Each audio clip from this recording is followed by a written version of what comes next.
ఒక అందమైన పల్లెటూరులో ఓ హై స్కూల్ ఉండేది. అసలే ఎండాకాలం. ఊరంతా నీటి కోసం పరితపిస్తున్న రోజులవి. ఆ రోజు ఉదయం సమయం 8:45 కావస్తోంది. పిల్లలంతా చకచకా స్కూల్కి పరుగులు పెడుతున్నారు. వారిలో కొంతమంది బిందెలతో, మరికొంతమంది బకెట్లతో కనిపిస్తున్నారు. క్లాస్లో పార్వతి టీచర్ క్లాస్ తీసుకుంటూ ఉంటుంది. ఆ టేబుల్ మీద ఓ బిందె ఉంటుంది. పిల్లలు క్లాస్ దగ్గరికి చేరుకోగానే, may I get in teacher? ఇప్పుడు టైం ఎంతైంది అనుకుంటున్నారు? ఎప్పుడు పడితే అప్పుడు రావడానికి ఇదేమైనా మీ ఇల్లా? సారీ టీచర్, వాటర్ తేవడం కోసం వెళ్ళి కాస్త లేట్ అయింది. సరే సరే, ఆ బిందెలో పోసేసి వెళ్ళి కూర్చోండి. సరే టీచర్ అని చెప్పి వారు కష్టపడి తెచ్చిన వాటర్ను ఆ బిందెలో పోసేస్తారు. అలా రోజు వారికి అదొక అదనపు పనిగా ఉంటుంది. ఓ రోజు క్లాస్ చెప్తున్నప్పుడు టీచర్కు గొంతెండిపోతుంది. ఒరే రాకేష్, నా గొంతు ఆరిపోతోందిరా, నీ వాటర్ బాటిల్ ఇలా ఇవ్వు. రాకేష్ ఏం మాట్లాడకుండా మౌనంగా టీచర్ వైపే చూస్తాడు. హొరే, నీతోనేరా మాట్లాడేది. వాటర్ ఇవ్వమంటే అలా గుడ్లగొవ్వ చూసినట్టే చూస్తావేంట్రా? అది టీచర్, మా అమ్మ ఎవరికి నా బాటిల్ ఇవ్వద్దని చెప్పింది. నాకే ఇవ్వనంటావా నువ్వు?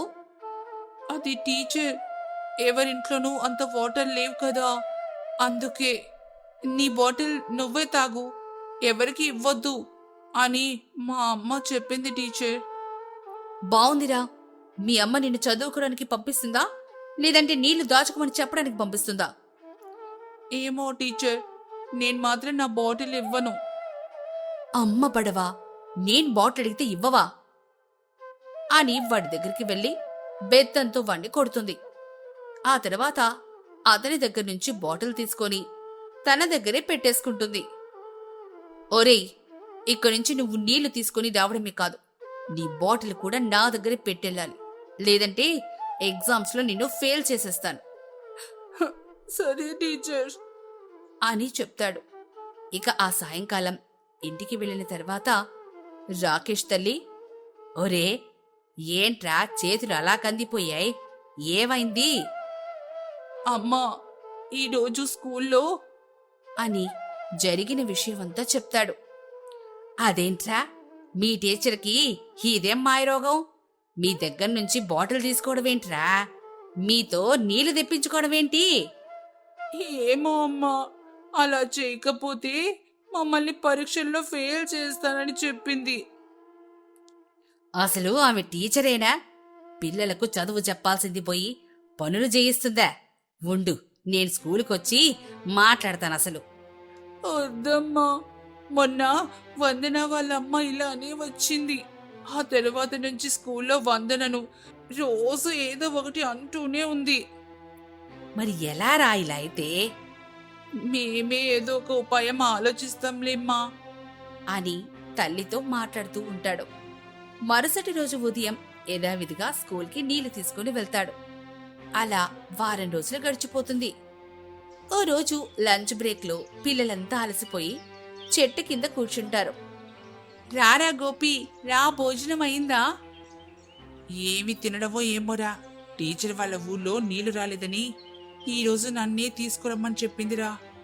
నాకేమో ఎక్కడా దొరకలేదు. అయ్యో అవునా? అవునరా, ఇప్పుడు నేను గాని నీళ్లు తీసుకొని రాలేదు, నన్ను క్లాస్లో కూడా రానివ్వదురా. ఏంటా, ఏంతంత డల్గా ఉన్నావు? ఏమైంది? ఏముంది, వీడికి ఈరోజు నీళ్లు దొరకలేదట. పార్వతి టీచర్ ఎక్కడ క్లాస్కి రానివ్వదా అని భయపడుతున్నాడు. ఛా, రోజు రోజుకి ఈ పార్వతి టీచర్ పిచ్చి పనులు ముదిరిపోతున్నాయి. అవును బాను, మనం ఏదో ఒకటి చేసి టీచర్కి బుద్ధొచ్చేలా చెయ్యాలి. మనం ఏం చేస్తాం చంద్రిక? మొన్న వందన వాళ్ళ అమ్మ వస్తేనే ఆమెలో ఎలాంటి మార్పు లేదు. అవును చంద్రిక, ఇంకా మన వల్ల ఏమవుతుంది చెప్పు? లేదు, మనమంతా అనుకుంటే ఈ సమస్య నుంచి బయటపడొచ్చు. అమ్మో, అది తర్వాత ఆలోచిద్దాం కానీ పార్వతి టీచర్ వచ్చేస్తుంది, ముందు క్లాస్కి వెళ్దాం పదండి అని పిల్లలంతా ఆవిడ్ని చూసి ఫాస్ట్గా క్లాస్కి వెళ్ళిపోతారు. ఇదంతా గమనిస్తున్న మిగిలిన టీచర్స్, చూసారా శివ సార్, పార్వతి మేడం ఎలాంటి పళ్ళు చేస్తోందో. అవును మేడం, మరి అసలు పిల్లలతో నీళ్లు తెప్పించుకోవడం ఏంటండి? హా, మనం ఏమైనా చెప్తేనేమో మన మీద విరుచుకు పడుతుంది. పాపం పిల్లలు అనవసరంగా ఇబ్బంది పడుతున్నారు ఆమె వలన. నిజమే సార్, ఆమెకు ఒక్క రోజుకు 10 లీటర్ల నీళ్లు కావాలి. ఏం చేసుకుంటుందో ఏమో.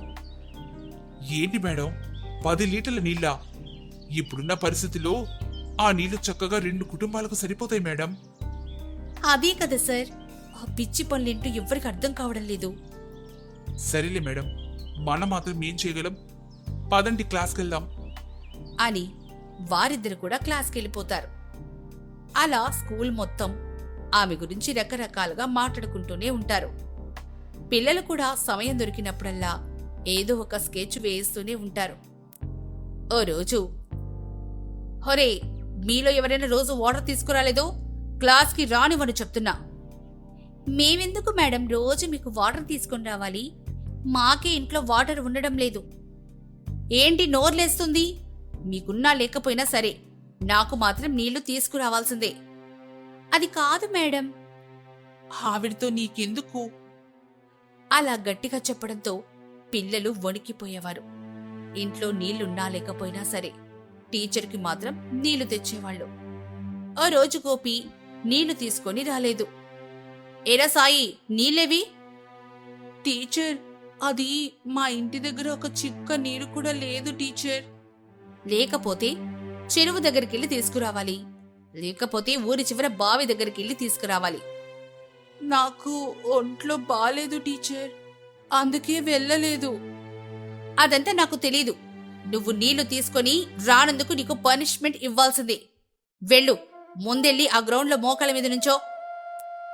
మేడం, బయట ఎండ మండిపోతుంది మేడం. అసలే ఒంట్లో బాలేదంటున్నాడు కదా, ఎండలో నిల్చోబెడతారేంటి? ష్, చంద్రిక, నువ్వాగు. ఏంటది? ఎవరక్కడా? ఆహా, పోనీ నువ్వెళ్తావా సాయి బదులు? ఒక్కొక్కరు నోరు లేచిందంటే పనిష్మెంట్ తీవ్రంగా ఉంటుంది, గుర్తుపెట్టుకోండి అని చెప్పడంతో అంతా సైలెంట్ అయిపోతారు. గోపి ఆ ఎండలోని మోకాళ్ల మీద నించుంటాడు. అలా పనులు చెప్తూ ఉండడంతో చాలా మంది పిల్లలు ఆరోగ్యం దెబ్బతింటూ ఉంటుంది. అలా ఓ రోజు నీళ్లు తెస్తూ బొద్దుగా ఉన్న కీర్తి కింద పడిపోతుంది. అయ్యయ్యో, నీళ్ళన్నీ పోతున్నాయి, ఎవరైనా బిందె పైకి లేపండి. అయ్యయ్యో, ఇలా పడిపోయావేంటి కీర్తి? పైకిలే. అయ్యో, ముందు బిందె లేపండి, నీళ్ళన్నీ పోతున్నాయి. ఇంత పెద్ద దెబ్బ తగిలి బ్లడ్ వస్తుంటే బిందె నీళ్ళంటావేంటి? సైలెంట్గా ఉండు అంటూ ఉండగానే పార్వతి అక్కడికి వస్తుంది. నీళ్లు తీసుకురమ్మంటే మీరిద్దరు ఇక్కడ ఏం చేస్తున్నారు? అది టీచర్, కీర్తి నీళ్లు తెస్తూ కింద పడిపోయింది, చూడండి దెబ్బ తగిలింది. అయ్యో అయ్యో అయ్యో, నీళ్ళని నీళ్ల పాలయ్యాయి. కీర్తి, నాకు తెలీదు, నువ్వెళ్ళి మళ్ళీ నీళ్లు తీసుకునిరా. తనకి దెబ్బ తగిలింది మేడం, ఎలా తీసుకొనొస్తుంది?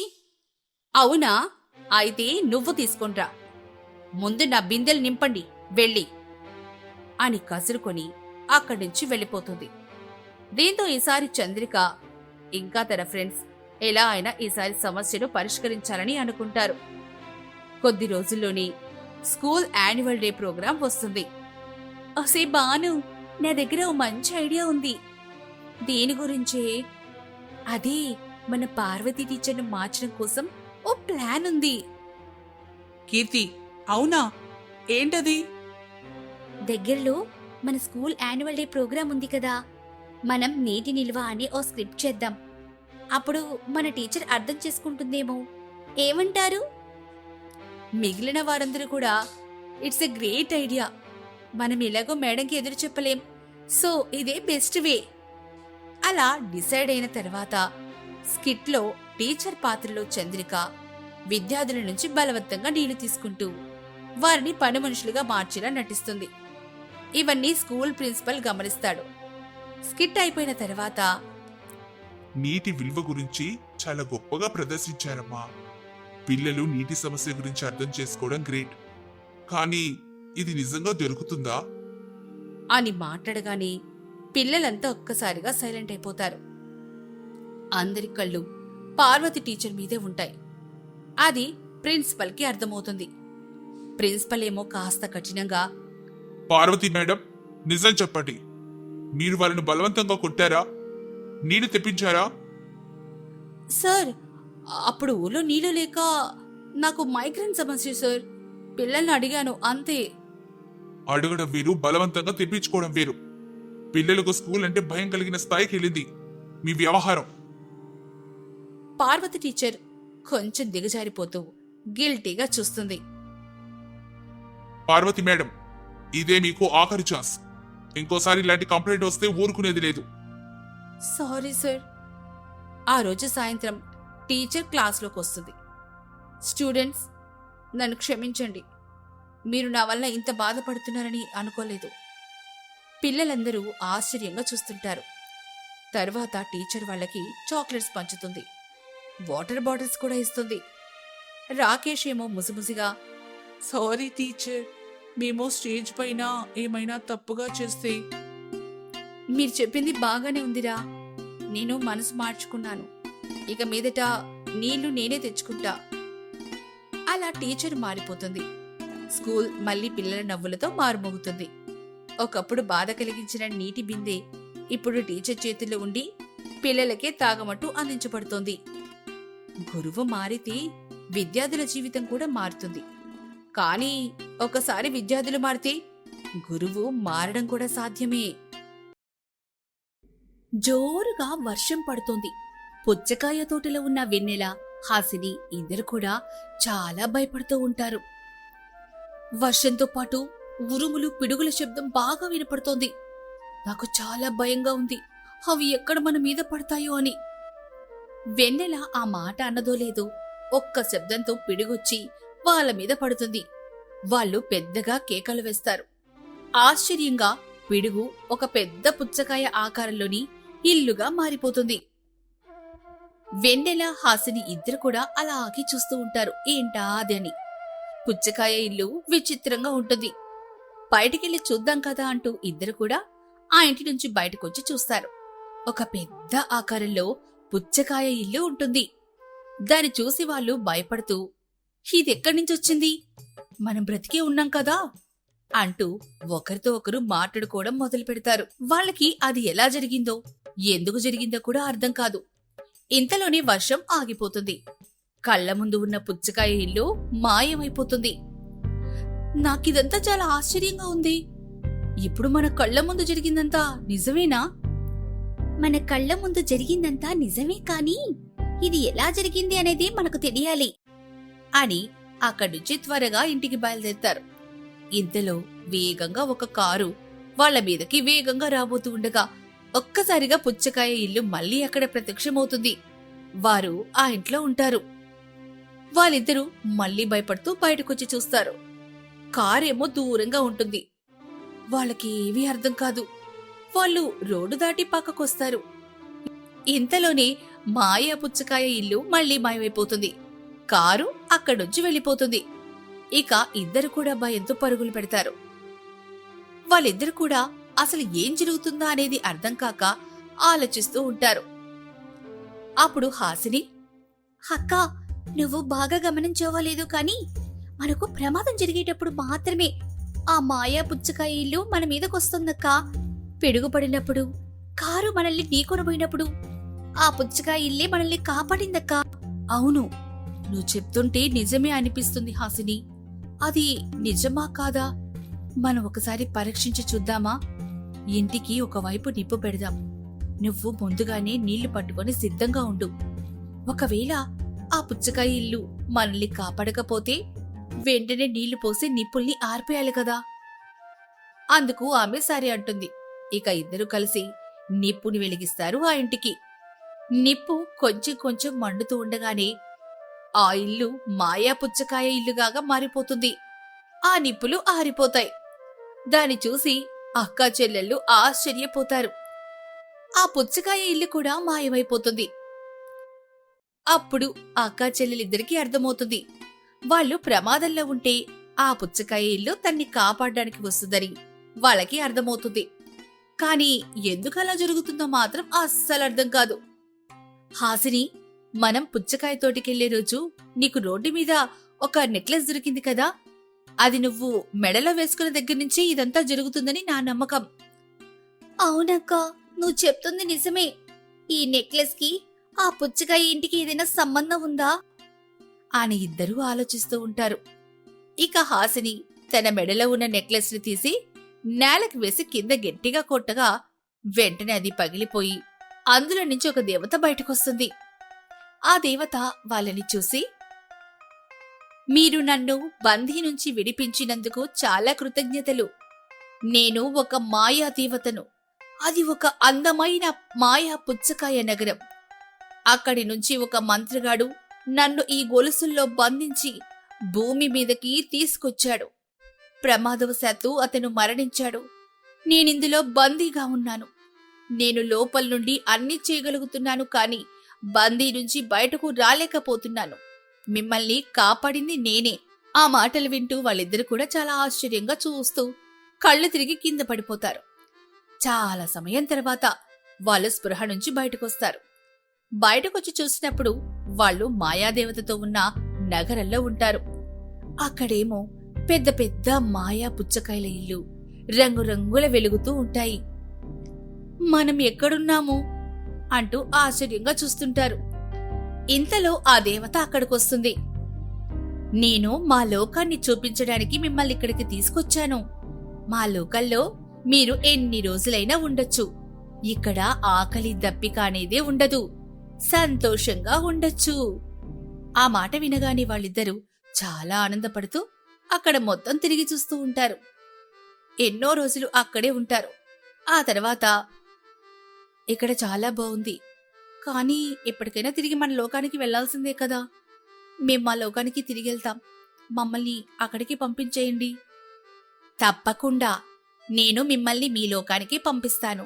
ఈ లోకానికి వెళ్ళిన తర్వాత మీకంతా మంచే జరుగుతుంది. నేను చాలా పెద్ద బహుమతిస్తున్నాను. మీరిక్కడి నుంచి క్షేమంగా వెళ్ళండి. ఏంటి, చాలా పెద్ద బహుమత? అంటే మా ఇల్లు పుచ్చకాయ ఇల్లాగా చేసి ఇంటి నిండా బంగారు నింపుతారా ఏంటి? అంతేనా?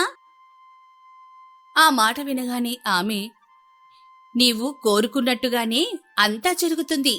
మీరు ఇక క్షేమంగా వెళ్ళిరండి అని అంటుంది. వాళ్ళేమో చాలా సంతోషంగా అక్కడి నుంచి మాయమైపోయి ఒక ఇంట్లో ఉంటారు. అక్కడ దేవత వరమిచ్చినట్లుగానే మాయ పుచ్చకాయ ఇల్లు ఉంటుంది. ఇంట్లో అన్ని వస్తువులు బంగారంతో నిండి ఉంటాయి. ఎక్కడ చూసినా బంగారమే ఉంటుంది. వెన్నెల, హాసిని వాటిని చూసి చాలా సంతోషపడిపోతారు. ఇలాంటి దాన్ని ఎప్పుడు మన జీవితంలో చూసుండం కదా. ఇది చాలా గొప్పగా ఉంది. ఈ రోజుతో మన జీవితాలు పూర్తిగా మారిపోతాయి అంటూ చాలా సంతోషంగా బయటకొచ్చి చూస్తారు. వాళ్ళు వాళ్ళ గ్రామంలో కాకుండా ఒక నదికి దగ్గరగా ఉంటారు. వెన్నెల, హాసిని దాన్ని చూసి కంగారు పడుతూ, హాసిని, మనం మన గ్రామంలో లేమే. ఎక్కడ ఉన్నావో తెలియట్లేదు. నాకు చాలా భయంగా ఉంది హాసిని. ఆ దేవతని మనం పిలిస్తే ప్రత్యక్షం అవుతుందో లేదో. ఏమో అక్క, ఎందుకైనా మంచిది ఒకసారి ఆమెని పిలుద్దాం అని ఇద్దరు కూడా, మాయా పుచ్చగా ఇల్లిచ్చిన దేవత, ఒకసారి మా కోసం ఇక్కడికి రావా? మేము చాలా పెద్ద కష్టంలో ఉన్నాం. దయచేసి ఒక్కసారి రా అంటూ పిలుస్తారు. ఆ దేవత అక్కడ ప్రత్యక్షమవుతుంది. మేము మా ఊర్లో ఉంటామని ఇక్కడున్నామేంటి? దయచేసి ఇంటిని మా ఊరికి పంపించండి. మీరు ఇంత గొప్ప సంపదతో మీ ఊరి గనక వెళ్తే మీ ఊరి వాళ్ళు మిమ్మల్ని వింతగా చూస్తారు. ఇక్కడ సంపద ఉందని వాళ్ళు తెలుసుకుంటే మీకు చాలా ప్రమాదం జరుగుతుంది. అలా ఏముండదు. మమ్మల్ని దయచేసి మా ఊరికి పంపించండి. ఇక్కడే ఉంటే మేము చనిపోయేలాగున్నాం. చాలా భయంగా ఉంది. ఒకవేళ మీరు మీ ఊరికెళ్తే జరగబోయేదేంటో ఒకసారి చూడండి అంటూ ఒక మాయా అద్దాన్ని ప్రత్యక్షం చేస్తుంది. అందులో జరగబోయేదంతా కనపడుతుంది. ఊరు ప్రజలందరూ సమావేశమయ్యి వెన్నెల, హాసిని గురించి చెప్పుకుంటూ ఉంటారు. ఊరి ప్రజల్లో ఒకరు, వెన్నెల, హాసినికి ఆ మాయా పుచ్చకాయ ఇల్లు ఎక్కడి నుంచి వచ్చింది? పైగా ఇంట్లో ధనం కూడా చాలా ఉందంట. వాళ్ళు ఏమైనా పూజలు చేస్తున్నారా ఏంటి? ఏమో, వాళ్ళు పూజలు చేస్తున్నారో ఇంకేమైనా చేస్తున్నారో మనకు తెలీదు. వాళ్ళ దగ్గర మాత్రం డబ్బులు చాలా మొత్తంలో ఉంది. మనం తీసుకుని వాళ్ళని ఊళ్ళో నుంచి బయటికి పంపించడం చాలా మంచిది. లేకుంటే వీళ్ళు ఊరు మొత్తాన్ని నాశనం చేసేస్తారేమో. అందుకు వాళ్ళందరూ కూడా నిజమే నిజమే, ఈ రోజు వాళ్ళు నిద్రపోతున్న సమయంలో వాళ్ళింటిని నాశనం చేసేసి బంగారం మొత్తం తెచ్చుకొని వాళ్ళని రాళ్లతో కొట్టి బయటకు పంపించేద్దాం అని అనుకుంటుంటారు. ఇక మరో వ్యక్తి, రాళ్లతో కొట్టి బయటికి పంపించేస్తే మనల్ని ఏమన్నా చేస్తారు, అసలు చంపేస్తే పోతుంది కదా అని అనుకొని ఆ ఇంటి దగ్గరికి వెళ్లి ఇంటి మొత్తాన్ని నాశనం చేసి బంగారం తీసుకొని వాళ్ళిద్దరినీ మూట కట్టి బావిలో పడేస్తారు. దానిని అంతా కళ్లకు కట్టినట్లుగా చూస్తున్న హాసిని, వెన్నెల చాలా భయపడిపోతారు. అమ్మో, డబ్బుల కోసం మనుషుల ప్రాణాలు తీస్తున్నారు వీళ్ళు, చాలాగా భయంగా ఉందక్క అక్కడికి వెళ్ళాలంటే. అమ్మా దేవత, మాకు ఏ ఇల్లు వద్దు, ఈ బంగారం డబ్బు వద్దు, మమ్మల్ని మామూలుగానే బ్రతకనివ్వండి అని భయంతో చెప్తారు. అప్పుడు దేవత, చూడండి, నేను ఇచ్చిన వరాన్ని సంతోషంగా అనుభవించాలంటే నేను చెప్పినట్లు చేయండి. మీరు మీ ఊరికి వెళ్లకుండా ఇక్కడే ఉండండి. ఇక్కడ మీకు అన్ని సౌకర్యాలు ఉంటాయి. ఏదైనా అవసరం ఉన్నప్పుడు నేను ఇక్కడికొస్తాను. మీరు తినడానికి, ఉండడానికి చుట్టుప్రక్కలంతా చాలా బాగుంటుంది. మిమ్మల్ని ఎవరు కదిలించరు. హాయిగా ఈ లోకమంతా మీరే ఉన్నట్లుగా ఉంటుంది. ఆ మాటలు విన్నవాళ్లు సరే అని అంటారు. దేవతేమో అక్కడ్నుంచి మాయమైపోతుంది. ఇక ఆ రోజు నుంచి అక్కా చెల్లెళ్ళు ఇద్దరు కూడా మాయా పుచ్చకాయ ఇంట్లోనే ఉంటారు. వాళ్ళకి అవసరమైన ఇదంతా కూడా అక్కడికే వస్తూ ఉంటుంది. చుట్టూ ఉన్న అడవి అంతా తిరిగి వాళ్లకు కావలసిన పండ్లు తిని సంతోషంగా బ్రతుకుతూ ఉంటారు. అప్పుడప్పుడు దేవత వాళ్ళ దగ్గరకొచ్చి వాళ్లతో సమయాన్ని గడుపుతూ ఉంటుంది. ఆ విధంగా అక్కా చెల్లెళ్ళు అక్కడే ఉంటూ సంతోషంగా ఉంటారు. అప్పుడు హాసిని, ఇక్కడ మనకి అన్ని సౌకర్యాలున్నప్పుడు ఈ బంగారు కాసులతో మనకేం చేసుకుంటామక్కా? వాటిని మనం చూడ్డం తప్ప వాటి వల్ల మనకి ఎలాంటి ఉపయోగం లేదు కదక్కా. అవును చెల్లి, నువ్వు చెప్పింది కూడా నిజమే. కానీ మనం వాటిని ఏం చేయగలం? దేవతకు తిరిగి తీసుకొని వెళ్ళమని చెప్పినా ఆమె మన మాట వినదు. ఈ సంపద అసలు తరిగిపోవడమే లేదు, మనం తీసే కొద్దీ వస్తూనే ఉంది. నాకు కాలొచ్చి వచ్చిందక్కా. మన దగ్గర ఉన్న బంగారం కాసులు ఏదైనా తేలికపాటి వస్తువులు కట్టి నదిలో విసిరేస్తే నది దగ్గర ఉన్న వాళ్ళకి దొరికితే వాళ్ళ జీవితాలు మారిపోతాయి కదక్కా. వెన్నెల మంచి ఆలోచన అంటుంది. ఇక ఆ రోజు నుంచి వాళ్ళు వాళ్ళ దగ్గరున్న బంగారాన్ని తేలికపాటి ఆకుల్లో పెట్టి నదిలో విసురుతూ ఉంటారు. ఆ బంగారం నదిలో కొట్టుకుపోయి పేదవాళ్లకి దొరుకుతాయి. ఆ పేదవాళ్లు వాటిని తీసుకొని చాలా డబ్బు సంపాదిస్తారు. ఇక వాటితో వాళ్ళ జీవితాలు కూడా పూర్తిగా మారిపోతాయి. అప్పుడు వెన్నెల, హాసిని ఇద్దరు కోరుకున్నట్టుగానే ఆ బంగారు కాసులు చాలా మంది దగ్గరికి చేరుతాయి. వెన్నెల, హాసిని వాళ్ళిద్దరు కూడా వాళ్ళకి తెలియకుండానే ఎంతో మంది జీవితాన్ని మారుస్తూ అక్కడ సంతోషంగా ఉంటారు.